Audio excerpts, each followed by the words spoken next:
How Diablo 4 is redefining itemization. A lot of people linked me this video, and I figured I'd watch it. Today's video, we're going to discuss how Diablo 4's approach to itemization is in many ways revolutionary, but also sticks to the tried and true systems we love from I feel like it's the exact same as Diablo Immortal.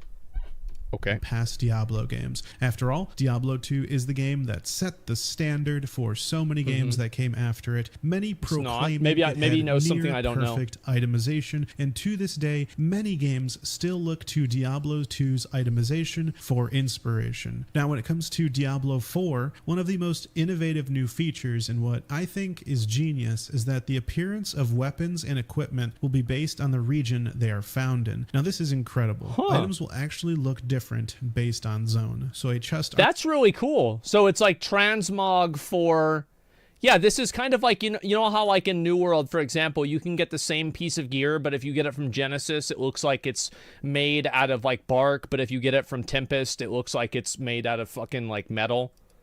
Armor found in Skazglen might have a more druidic look than a chest armor found in Kyrgyzstan, which has a more arid environment, and therefore you might find the chest armor with more of a baggy cloth look to it. Now, this is something completely new to ARPGs or any game, as far as I know, and really helps with immersion, since you would think you would find items that look like they're from the zone you're in. Now, I'm really excited to see if the same exact item dropping in two different zones looks different depending on the zone you found it in, right? And so that would I think that will probably be true for like yellow items, but probably not true for uniques. Like, for example, Andariel's Visage has a very defined look. Scorn has a very defined look. Like, you can't have a druidic Scorn, and you can't have a, cloth version of Andariel's Visage, for example.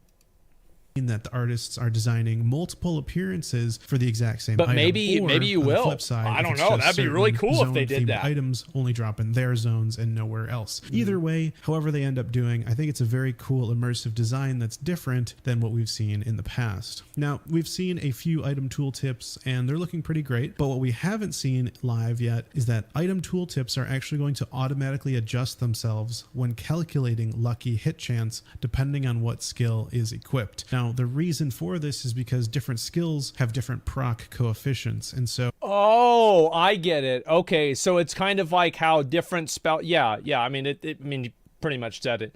Yeah, different spells have different percentages. So by changing your skills while hovering over an item, you can see in real time how... I really like this, by the way, because I think that one of the weaknesses that Path of Exile has is that a lot of the nuances to its itemization are not easily understandable. Like, it doesn't really make sense that Righteous Fire doesn't hit targets, for example. But, like, Righteous Fire does not technically hit a target. So anything that changes with spell hits doesn't matter. And increased and more. Is there a reason as a... like an English language reason why increased is additive and more is multiplicative that is intuitive for a user to understand? The answer, I think, is no. That changes your proc coefficient. Now, this is a great change, I believe, that will really help players better understand their proc chances based on the current skill equipped, and really just help players optimize their build by letting them switch through their skills and realize, oh, this is probably the best skill to use with this lucky hit, for example. So I think this is extremely good. And I'm really happy to see this, because I think one of the worst things about PoE that makes it hard to get into is that you see a build guide video and it's a 30-minute video and there's no gameplay in it. It's just a bunch of spreadsheets and like this fucking calculator with like all of these like simulations and shit like this. And the best part is that all of the comments are like, wow, bro, this looks awesome. Holy shit, I'm so excited. I can't wait to play this next league. Oh my god, man. I'm so ready to know life this. This is going to be amazing. I think this is awesome. Yeah, they love it. It's going to help the player not have to I think it makes it hard to get into the game. Browsing, and they can just stay in the game. And kind of... Yeah, you should not have to use a third-party tool to min-max the game. You should not have to use a third-party tool to Theorycraft. figure it out for themselves. And if you're enjoying this video so far, don't forget to hit that like button and subscribe for more Diablo 4 content. Now, usually all characters in a Diablo game would typically equip a total of around 10 items, but in Diablo 4, barbarians are able to equip a total of 12 because of the arsenal system, which lets barbarians use different weapons for different skills. Because we're better.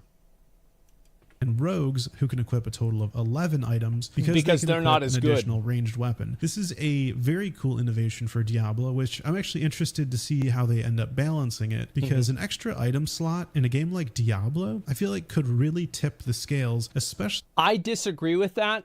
Basing what they're going to do, I am assuming what they're going to do is going to be based off of like kind of New World. So for example, if you have a shield equipped, or actually, like, there are a number of different ways you can look at it. Basically, if you have a shield equipped to your character and you don't have a sword also equipped, the bonuses from the shield are not active. And I think what they're going to do with Diablo 4 is that the weapon swaps will change your stats dynamically inside of combat. And the weapons that you don't have currently active will not be active stats. I'm assuming. If they don't do that, it's going to be fucking broken. Actually, a weapon in the barbarians case, or I guess both of them have weapons, right? This makes barbarians and rogues more hungry for loot, which means players might find it harder to find exactly what they're looking for because of the changes coming to trade. Now, this is a good insight, and I think he's definitely right about this, that it could make it more annoying to build a barbarian or a rogue if you know that you need more items. But I think that as long as they don't design it to where, like, you need, for example, like, I'm kind of guessing that, you know, ground slam or earthquake or something like that, maybe you can't use this with a sharp weapon and you have to use a blunt weapon instead. Like, hopefully that's not mandatory until very high into the end game. Diablo 2, trading was a great way to collect all of your best items. You might find the best weapon for Necromancer, but you're not it's relevant for Mega Man maxing, you want to exactly. trade it for one of your best items. Yeah, it's like how in Path of Exile, people will use, like, they will have an item swap macro, or not macro, actually. They'll have an item, like a weapon swap, like, you know, a weapon swap to get Rampage, for example, or a weapon swap to debuff a target, and then they swap back to their main weapon to kill the target. Maybe you'll just make a Necromancer later. But you don't need to do that until you're doing Uber, like, but for the purpose of this example, let's say you want to trade the item, right? Well, in Diablo 4, trading is going to be somewhat restricted. Certain items will be bound to your character and untradeable the moment you pick them up. Not a fan. They are bound to your character and cannot be traded. This is called bind on pickup, and this is a system in what I would hope they do is they would make it designed the same as Diablo 3 on release was designed. Well, actually, I hope that they make everything tradable. Everything should be tradable. I will not accept any excuse that Blizzard has that they cannot moderate a game whenever Path of Exile is fucking free and they're able to moderate RMT, but Blizzard in their buy-to-play game can't do it. Miss me with that bullshit. Hire more people, stop taking away their bonuses, and maybe it'll be okay. Yeah, absolute bullshit. However, if they were to come to a middle ground, I would love to see, remember back in Diablo 3 whenever it got released, how like yellow items were actually some of the best items in the game? And like you have like a yellow staff or like a yellow mace that was, you know, like top 10 in the world for DPS outside of like an Echoing Fury or something like that. So I would be okay with that if uniques were not tradable, but yellows were. But yellows were extremely competitive even at the highest level with the uniques. I guess I would be okay with that. World of Warcraft, preventing certain powerful items from being traded. Developers have stated the main source for items should be from killing monsters, which I tend to agree with. Which is in Path of Exile. The main source of items is killing monsters. You kill the monsters, then you sell the loot, and then you get the items. I'm hopeful, though, that there will be a way to exchange items and equipment of value with other players in some form, and I think there will be, since the Diablo community is so creative. Now, moving on to what items actually do in Diablo 4. Affixes have always been exciting and a core part of Diablo. Now, one affix in particular from Diablo. I really wish that games like New World would take more from Diablo in this way.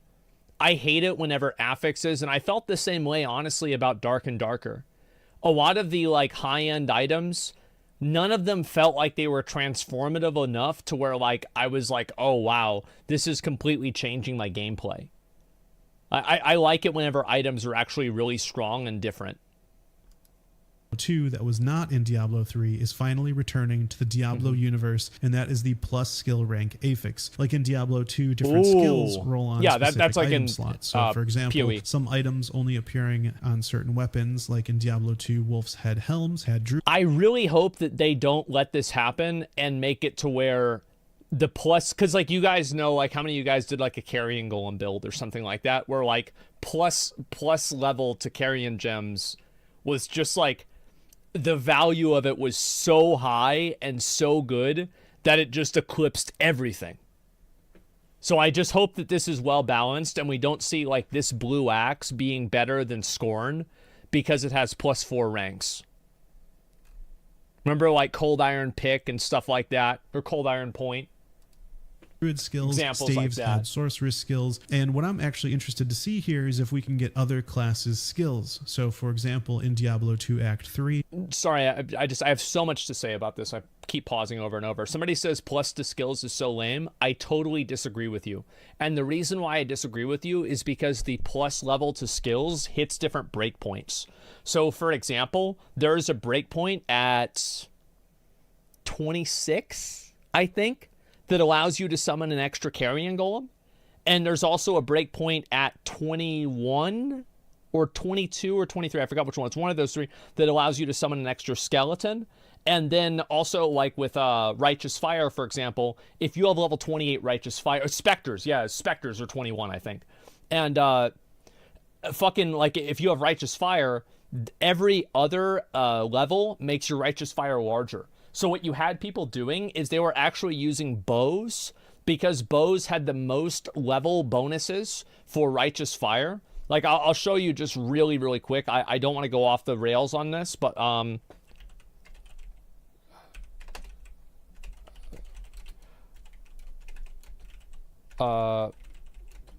let me see if I can find it. It was like, what's his name? Captain Lance or something like that. Fuck. This is from like a year ago, so I don't think I'm going to be able to find it. What was his name? Lance? Yeah, it was Lance something. I just remember like, what the fuck was his name? Oh, God. Okay, well, anyway, I go back and find this. Captain Lance, yeah.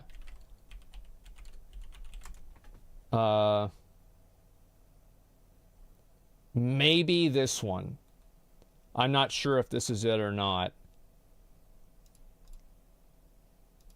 Let's see. No, it's not.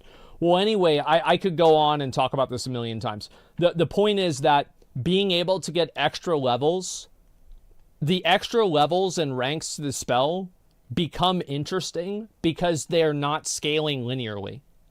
Like there are different breakpoints, and like kind of think of it as like steps in a staircase. So like if you're halfway up one step, you might as well have not really gone up at all. But if you can get up to all the way up, oh shit, that's a big difference. So I do think that, and actually hitting those breakpoints makes it very interesting. So I understand why you think that, but if you understand the way that it works in Path of Exile, you would see how it can actually be very interesting.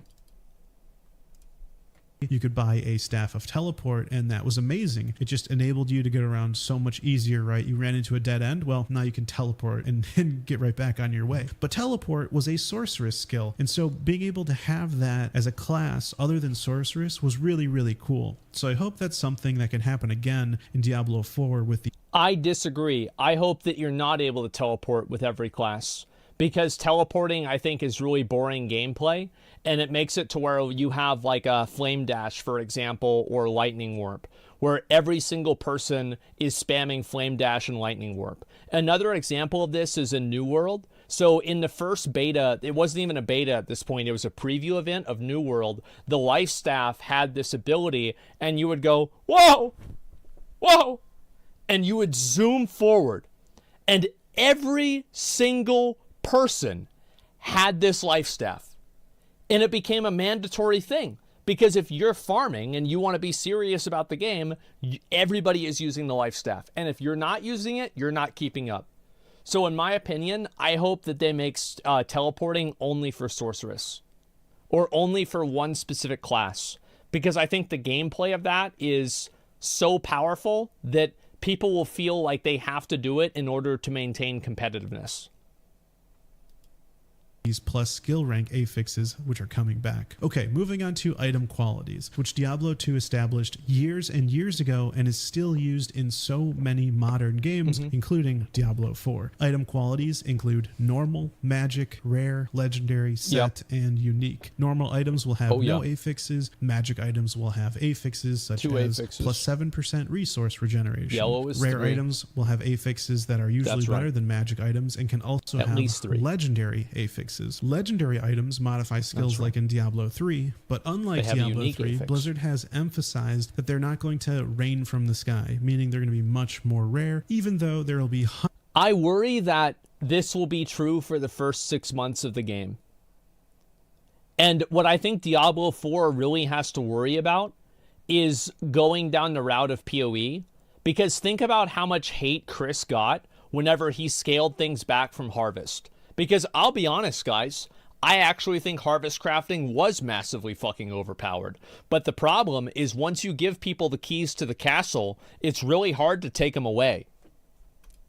Hundreds of legendary items in the game. Now this is awesome because being able to spend years and years playing Diablo 4 and still not find like certain items is what I'm looking forward to. So I hope they put... I don't like that. I know what he's using as an example is it Tyrael's fucking... God damn it, where's the chest? What's the chest piece called? Not Tyrael's Visage.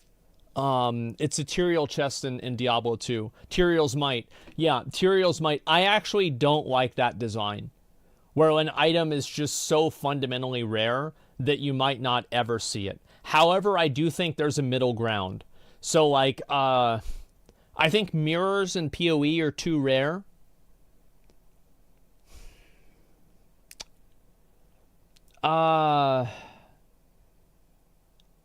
Yeah, I'm thinking maybe Mageblood or Headhunter. Well, the difference with Mageblood and Headhunter, and the reason why I think that it's actually okay that they exist in the way they do in Diablo, or sorry, in PoE, is that in order to get a Mageblood, or I mean, I know a Headhunter, like I Ancient Orb the Headhunter, and I did it in Metamorphosis League. It was amazing. And then I quit the game the day after because that's all I wanted, and I got what I wanted, and I was like, well, I don't really care about playing with this item, I just wanted the item, and I got it, so I quit. And so anyway, I actually wasn't streaming at that time either. It was on break. And so anyway, there's like a bunch of other ways that you can get Headhunter. And there are ways that are more and less deterministic, right? So you have running certain map mods. Now, they changed this recently, but let's just assume that they didn't. You also have Chance Orbs, but these only work with leather belts. And then you also have Ancient Orbs, which are much more deterministic comparatively to Chance Orbs. But they don't require an item base. They only require a belt, period. And then you also have, of course, the, what do you call it? The divination cards like doctors, nurse, etc. But also keep in mind as well, you have you can just buy it. You can just go on the PoE trade and buy the item. That's it. Or you can buy towards the item. You can buy maybe a doctor a week, or a doctor like every couple of days if you're farming a lot. Like, there's a lot of ways that you can do it. So the only thing that I like what he's saying, having the item drop. You can play the game for years and maybe never have the item drop. But I don't agree with the idea that you can play the game for years and never be able to obtain the item. Does that make sense? And I really like the way that PoE does it with Mageblood and Headhunter, for example. a ton of items that are rare in the game, and it just takes a long time to eventually see them. I think it's going to be a really fun way to explore Diablo 4 and make finding legendaries so much more meaningful. Now, legendaries will fall into a couple different categories, like generic, which any class can find useful. Yeah. Something like enemies hit by your basic skills increase the damage of your next core skill by 20%. Or they'll be skill specific, which only a certain class like sorceress could find useful. Something like each time chain lightning bounces, gain 6 mana. Set items aren't going to be in the game at launch, but will be at... I also hope that this is personal. Some people might disagree with this. I hope that items and class set items are the best items. Absolutely. I don't want it to be where, like, you have a Diablo 3 situation where, like, Witching Hour, as far as I know, like, for the longest time whenever I played the game, this was the best belt.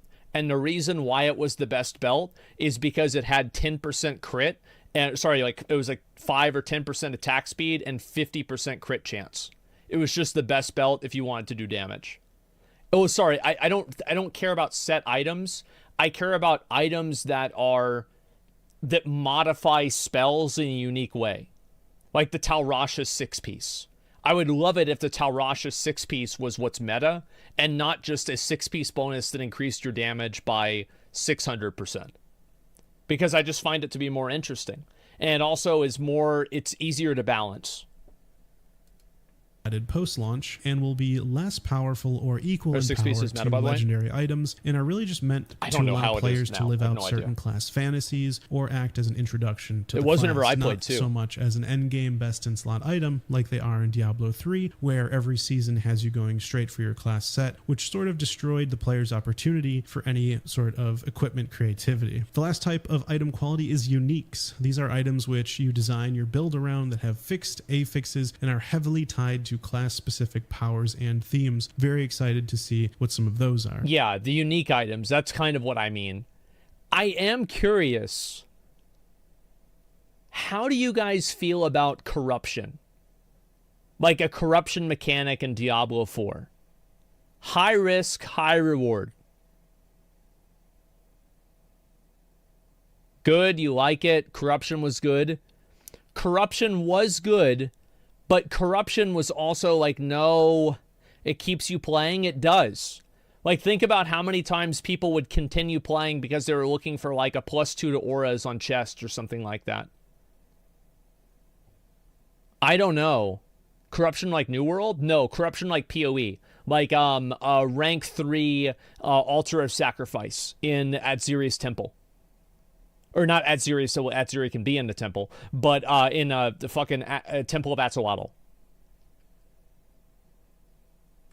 I'm also really excited to see that the item qualities appear to be a mixture of Diablo 2 and Diablo 3. I personally I hate to also say it, but a lot of these, it reminds me a lot of Diablo Immortal. Love Diablo 2 item qualities the best, but I think Diablo 3 legendaries were actually a lot of fun too, in the way that they could... Diablo 3 legendaries were actually a lot of fun. I agree. I remember whenever I got the fucking...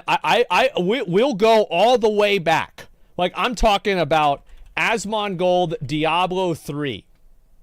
Okay, where the fuck is this? Yeah, this is the old stuff. And wait, recently I put... Oh, no, they changed this, didn't they? Oh, my God. I remember whenever I got my 6-piece Talrasha set, like 2 weeks or 1 week into the first part of Diablo 3 Reaper of Souls, and I could just walk around, and I could do a fucking rift without casting a spell. That was how overpowered this shit was. It was amazing. Let me see if I can I find this somewhere? Oh, fuck, where is it? Yeah, look at this. This was so fucking good.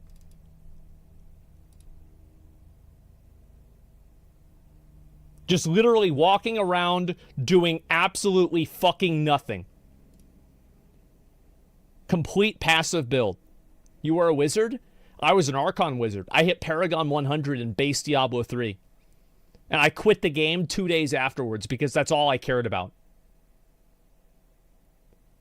Yeah, I was so happy whenever I got this fucking set. Oh my God, my dick was so big. It was amazing. Let's go back to the video. Essentially righteous fire. Yes. Well, it's actually, I mean, it's actually a better analogy would be more like a ward loop, because you're casting multiple spells, because Tal Rasha would actually have a chance to proc all of the different weapon elements at the same time. It would actually be another good example would be the Betrayal set in Lost Ark. Could augment your character and sort of inspire you to play in a certain way. Now, I've seen the new inventory, and you can actually see here it's organized into 4 different tabs. You've got equipment, consumables, quest items, and aspects. This can be helpful to stay organized, but it also hints at the possibility that we may be looting a lot of quest items and holding on to a lot of consumables in Diablo. Definitely not a fan of inventory management. I know you guys could probably assume that. I don't want to have to worry about holding on to consumables and having space allocated to them. I don't like it in PoE. It's annoying. The only reason I put up with it in PoE is because the game is so good. I don't want to have to put up with it. Before. After all, if we have an entire tab for that, which is the same size as the equipment tab, then there should be the same amount of consumables as equipment, theoretically, and quest items. So I think this is a hint that, you know, there's going to be a lot of stuff that you're picking up. You know, maybe you're going to collect like 20 or 40 different things for quests, and so you need a whole nother tab for it. But then again, the inventory could just be completely redesigned in the future. We'll have to see. It would be cool if you could put equipment in all the tabs, right? If that's the way you want to go. That's sort of interesting seeing this tab feature, and kind of interested to see how it fills up as we play the game. Now, one of the biggest surprises to me is that Diablo 4 developers have actually stated that the strength of your character is not going to come mostly from items, and I think this is an important point. Blizzard developers have stated their goal is for your power to come from a mixture of sources like skill upgrades, endgame systems like the Paragon board, leveling, and then finally items as well. Now, this is pretty surprising. I do hope that items are a bigger emphasis in your gear. Now, I do think that obviously the Diablo 3 version of, well, once you get this item and this item makes your Earthquake do 5,000% damage, and then you combine it with the other item that makes every single time that your Earthquake does damage, you cast a, Wrath of the Berserker, and it makes you do 1,000% damage. And then you put those two numbers together, and you're doing 3 trillion damage. And now your rank, 10,400 on the leaderboard because your damage is awful, because you don't have the helmet that makes you do 800% damage whenever you're dealing 700% more damage. And then also if you have enough damage multipliers, you have an attack speed multiplier. So yes, I think that Diablo 3 was like way over the line, but I really liked how in Diablo 3, the base game, and like this is the same with like classic WoW, is like you'd get a new piece of gear and you could feel it. Like, what was the first thing that you would do whenever you got a new weapon in WoW back in the day? You'd queue Warsong Gulch. You'd queue Arathi Basin with the boys. Because you wanted to fucking feel it. So yeah, I mean, like, I think weapons and gear should absolutely be the main way that your character is more powerful. Surprising because items are so central to almost all Blizzard RPGs and most RPGs in general. Hunting for loot is just a core part of these games, and if items are only a part of that, I'm wondering what the other parts are that could possibly compete for your attention in the end game, because you're constantly always seeking loot. So I'm curious, are you just going to go out and grind XP instead of looking for loot, or is loot just going to be sort of a side objective? I'm interested. I think that Path of Exile does it in the best way. That obviously the difference in power between somebody who's level 95 and level 100 can be substantial, because that's probably like maybe one other notable node. But other than that, like you can get almost that way, that far. But a character that has 1 mirror worth of gear is not as powerful in a demonstrable way as a character that has 5 mirrors worth of gear. And the fact that that can exist, I think, is amazing. So I'm very much an advocate of gear becoming better and better and better over time. I just don't think it should scale to the extent that it does in Diablo 3. to see how they end up pulling this off in the end. Another big part of Diablo 4 is actually going to be your mounts. Finding new and rare mounts beyond just horses is actually going to be part of the Diablo 4 experience. So I can only imagine, are we going to be riding demons? And what's interesting about mounts is that mounts themselves can even equip items which grant stats and change their appearance, or can make them even move faster. Now I'm curious to see how big a role mounts are going to play in Diablo 4, and to be totally honest, I'm not too excited about the mounts. I mean, moving faster is... I'm willing to indulge in this, and this is not just as a balding mount collector, but are mounts going to effectively be your followers? Because we had followers in Diablo 3, and I thought followers, like, how many of you guys had the follower, and then you gave them, like, you either gave them the ring that, like, put, like, the damage zone on you, or it had, like, the sword where it would have, like, the demon spawn, and then you would pull mobs inside of the chain. Yeah, Unity is great, but it does sound like they're going to be a pretty big part of the game, and it could be sort of like your companion whenever you mount them. Since there's not going to be mercenaries or companions like there were in Diablo 3 and 2, so perhaps mounts is sort of taking that place. I'm also curious how mounts are going to affect PvP. Is it going to be sort of whoever gets their dismount attack off first is going to get a big advantage, or how soon after taking damage can you mount up again in PvP? So I wonder if it's going to be a lot of like remounting a lot in PvP, but hopefully Blizzard finds a good way to balance mounts and make it a fun system that works. Now, another big innovation in Diablo 4 is that creature types have an increased chance of dropping certain items. So, for example, bandits, they're going to have an increased chance to drop maces, crossbows, and boots, while drowned, which is sort of an undead creature that came out of the ocean, are going to have an increased chance to drop pants. Other monsters... So this is something that Path of Exile has. Like, you see a lot of people that were farming, I think, Tower for a while to get doctors out of Tower, because they were high value, and like now you see a lot of people farming, I think it's like Crimson Temple. I see a lot of that now, and I just worry that if they have like a couple of really, really good chase items from one specific mob type, and you don't have trading, because what trading does is trading also creates a supply and demand function. Because, for example, like one thing that I did a lot in PoE is I would run like the divination maps. I think they were called fucking like Putrid Corridor or Putrid Cloister. And I would run these all the time, and I'd make my money back on them because a lot of other people were not doing this. So, like, if you have everybody farming doctors and you have everybody farming headhunters, then the value of them is going to go down. So, of course, you know, conversely, the value of other things is going to go up. But whenever you don't have trading, you don't have these supply and demand correctionals to stop that from happening. So I would hate for it to be where, like, because this item drops only from this area, you have to farm the shit out of this area indefinitely. But if it's something like in Diablo 3 where they had, what was the ring where you could equip a set item with one less piece? It was like the Ring of Royal Grandeur or something like that.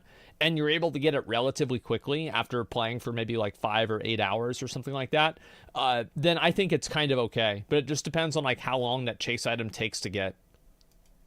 Monster families like Skeleton, Fallen, and others will have their own increased drop chances, which hasn't been revealed yet. I think this is an interesting change. If you're looking for a specific piece of gear, you're going to go, okay, Skeletons drop gloves. I'm going to go to this crypt and just farm for my best in slot glove. And sort of that sort of is how it's decided, right? So and that does sound that's cool. Sort of the way we're going to do it, if that's their intention behind making certain monster families drop certain the things. The extent is what worries me. Ultimately, how it turns out. When it comes to weapons, what I find interesting coming in Diablo 4 is that each weapon type is going to have inherent characteristics which can't be modified. So, for example, bows, they're going to do plus X% damage to distant enemies. Staves are going to do plus X% damage to crowd-controlled enemies. So it's going to sound like this has really, it sounds like this really has the potential to control how you play the game. For example, if you're using a bow, you would almost want to be shooting at enemies that aren't even on your screen anymore, right? Like an entire screen away to maximize your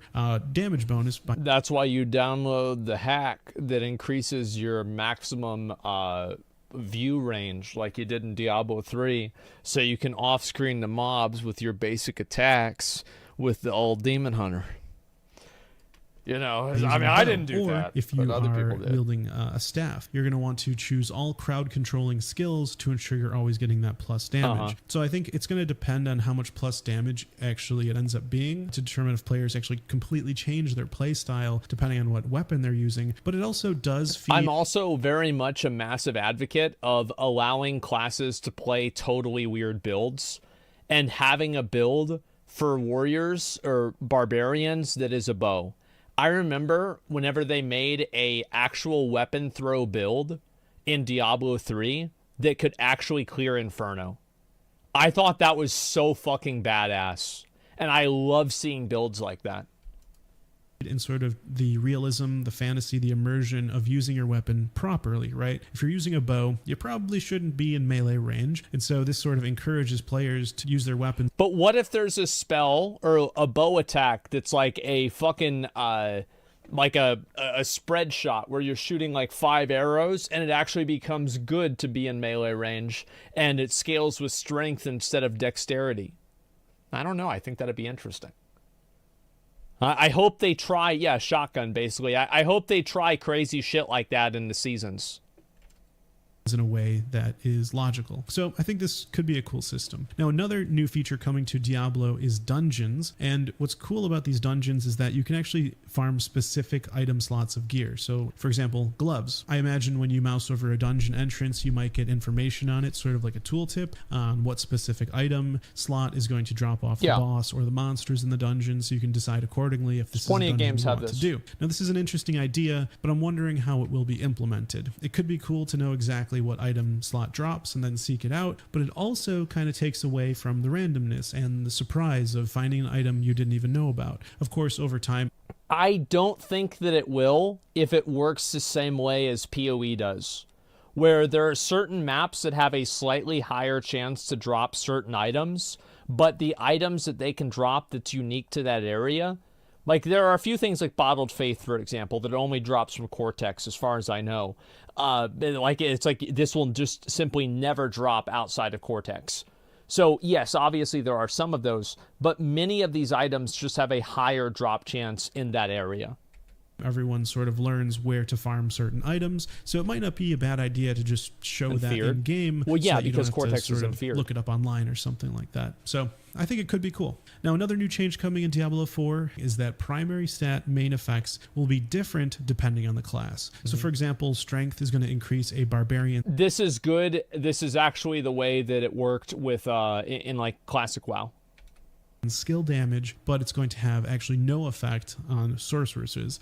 Each stat also has a secondary bonus, which is going to actually be the same for all classes. So sticking with the strength example, 1 strength will increase armor by 1, regardless of your class. So this system makes sense, and it kind of allows for more deliberate choices to be made based on your stats. I've started to notice that Diablo 4 is almost trying to be a little bit more realistic, like with how weapons work and things like that. Which I think is very good, because again, I think that one of the ways that Diablo 4 can separate itself, I don't think that Diablo 4 should even try to compete with Path of Exile in terms of complexity and depth. I think that is a losing battle. The truth is, Grinding Gear Games is a much smaller studio. Path of Exile is a much smaller game, and because of that, it can be more dynamic, they can develop more content, and they will run laps around Diablo 4. That's the truth. And they'll even do that for PoE 2, I think so. But what Diablo 4 can do is Diablo 4 can be that great action ARPG that maybe it doesn't have 1,000 hours of gameplay inside of every season, but god damn it, it's got 200 and they're really fun. It's kind of like the difference between Diablo 2 and Gauntlet, which ironically, I want Diablo 4 not to be like Diablo 2 in that circumstance. I want it to be more like Gauntlet. More recent news, one of the most massive changes coming to Diablo 4 that we just learned about in the developer live stream at the end of February is that armor will also absorb elemental damage taken, which was only possible through resistances in past Diablo games. Armor will provide 50% of its reduction to elemental damage as well as its regular reduction. I find it to be boring that it's such a universal percentage. I like how in New World there's armor that is more tailored towards resistance, towards physical and elemental damage. Like, it's not just 50-50. It's lazy. I think that it's lazy. However, there could be unique items that function differently, so I'm not completely ready to condemn this. To physical damage. So a max level character can get about 40% damage reduction to physical damage through armor, and therefore a 20% reduction to elemental damage through armor as well. Now, I actually enjoyed the separation between elemental damage and physical damage, so this change I don't know if I like. Of course, it helps newer players to not die instantly to cold damage when they have zero resistance to it, but also that was sort of the fun of realizing that you need to go find equipment with cold resist. So this change feels a little bit catered more towards a casual player base, in my opinion. It absolutely is, and I think that's a good thing. I don't think farming resistances is fun. Like, I understand that some people might enjoy it, and listen, I gain a little bit of fulfillment whenever I cap my resistances in Path of Exile every season, same as I think a lot of you guys do. But the truth is that I think that resistances in PoE kind of only work because they're not binary. Like, for example, you can go up to, like, I think it's 90% max all res. Or sorry, max res for, like, any specific amount. But, like, if for example, the resistances, you only had to get 75%, and 75 couldn't go to 76, and it couldn't go to 74, I would think it's a completely useless stat, and it could be taken out of the game, and nothing would change. It's kind of like hit rating in WoW. I feel like hit rating in WoW had no value and was just stupid, and it was bad for the game, and there was nothing good that came out of it, and I felt the same way with expertise. The only place where I thought hit rating and expertise had any value was in dual wielding. I thought that if you weren't dual wielding, hit rating should not even be, it should not even exist. With dual wielding, I think it should, though. But again, we'll have to see how powerful armor is in the end for defending against elemental damage. The amount of defense items will provide is determined by a new system called item power, which will be shown on an items tooltip, so you can kind of figure out how much armor. They don't want to call it item level, okay? Like, it's different. It's totally fucking different than item level. Each of your items is giving you. Monsters are also going to have armor, and that's going to scale with their level, giving them that physical and elemental damage reduction. And I think a lot of players will be excited to hear that Diablo 4 will use the personal loot system. Loot is generated separately per player, so there's no stress when a world boss dies to be in melee range and just click as fast. Huge advocate for this. This is a great change. As you can to grab whatever dropped. Loot that you see drop will be yours every single time. Now, overall, I think Diablo, as much as I would like to see things like this, like the social aspects of it, where, like, if you kill the boss, you can maybe master loot it to the right person. Fundamentally, Diablo 4 is not an MMO. Everything that you do in Diablo 4 should be achievable solo.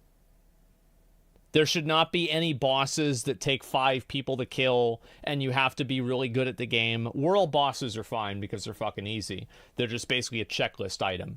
But fundamentally, Diablo 4 must, in my mind, function as a single-player game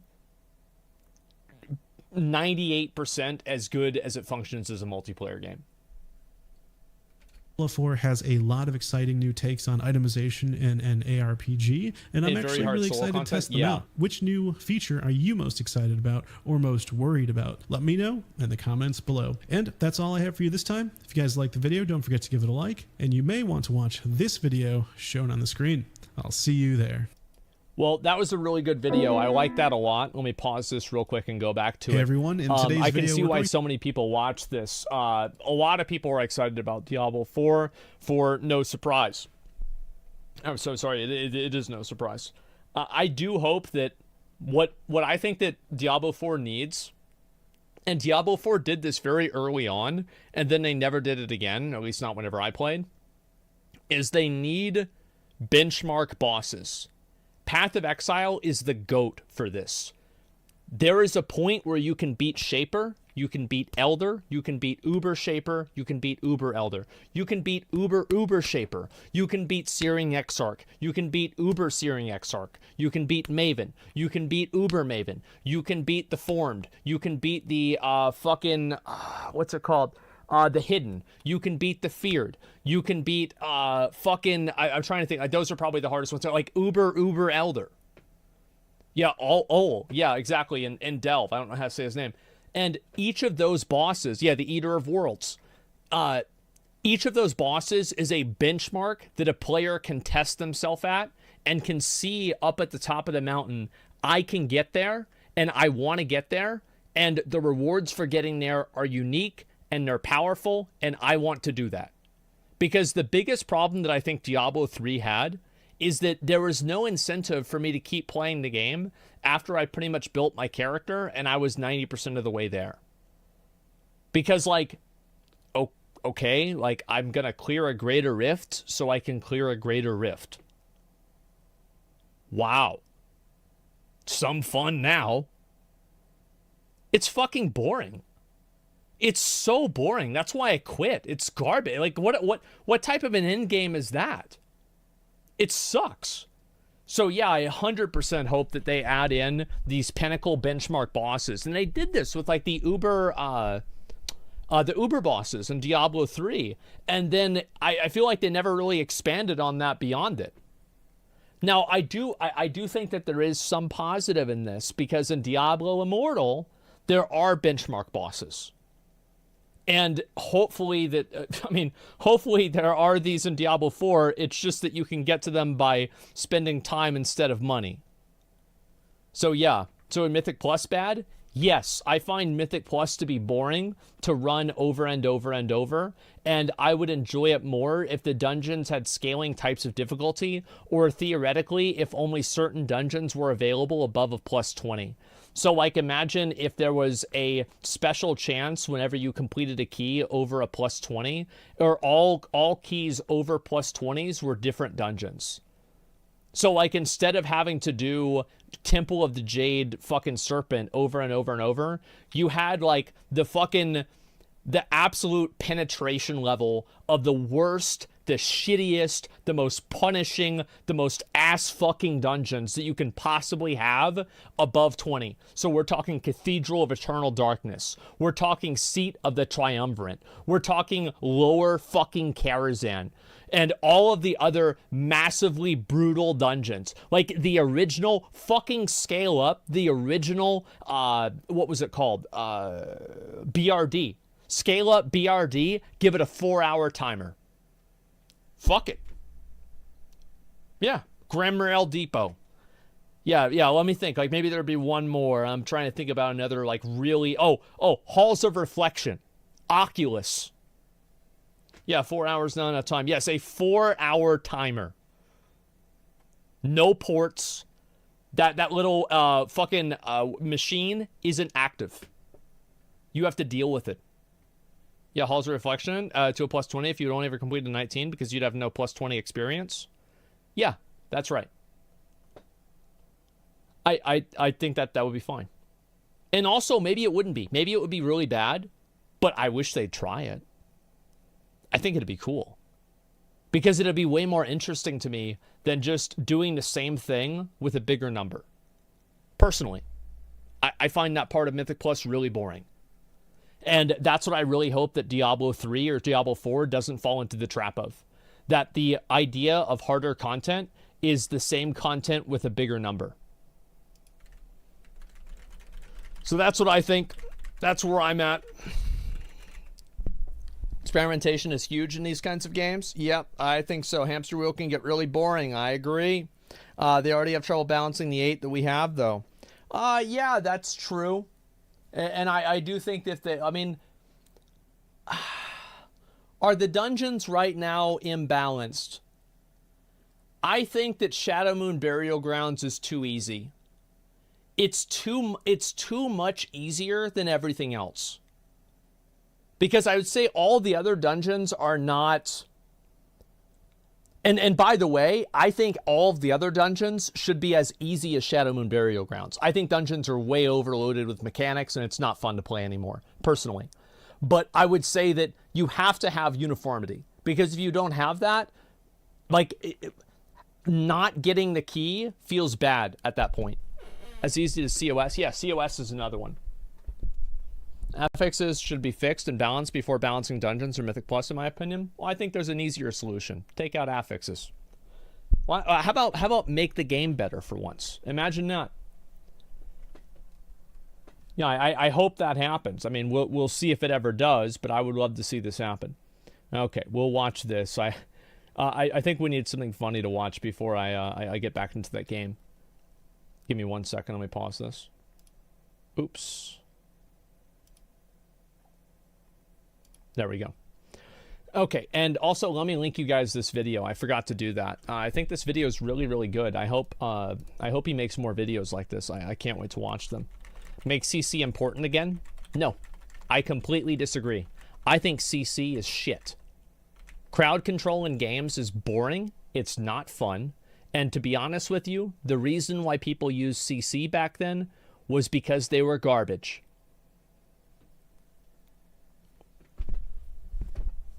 Excuse you, wants this one and it's a doozy? Yeah, I bet it is. As a Mythic Plus pusher, there's weeks where you just don't push because affixes suck ass. Yeah. Well, I also think that you just have, I don't know. I mean, like, I think the game's too fucking, the game is too complex now. Like, whenever I watch somebody play Mythic Plus and they have like there's all of these tools. Let me say it like this. If there were no combat awareness tools, we would not be playing the same World of Warcraft. And I think that is awful. The fact that the game is designed and is played competitively with this many tools. CC's okay in Albion, though? Well, I mean, I don't know. Albion's mainly a PvP game, so I'm not sure if it's any different. So should take? Just want to sit there and face roll huge damage? Yes! Yes, I absolutely fucking think so. Will never happen in any game ever. Oh, it absolutely fucking does. In Elden Ring, it happens all the fucking time. Yeah, I want to round everything up. I want to fucking, and you know what? It is skill-based because you're managing all of these fucking mobs and you're getting your rotation and you're doing it fucking perfectly and you're getting every single big cast off, massive numbers all over the screen. You don't give a fuck what the mobs are doing. You know why? Because they're dead. It's boring as shit. I disagree. I found Mythic Plus and Legion to be way more fun. Straight up. At the end of the day, I had more fun in Mythic Plus and Legion because I got to do that more. I don't know. I think that, yeah, Classic Andy Take, yes. And you know what was really fun in Classic WoW? Getting all of the world buffs and blowing up the raids. And that's why Season of Mastery wasn't fun, is because you weren't able to do that. It was fucking awesome. That's Unga Bunga Brain? So what? It's fun. Bro, if you want to prove to the world how smart you are, stop playing video games and do something important. Like, I don't give a fuck about, like, oh, I'm going to prove how smart and how good I am at this game. Bro, I don't, nobody gives a fuck. It's a game. The only thing that matters to me in a game is if it's fun. And if the game isn't fun, that's it.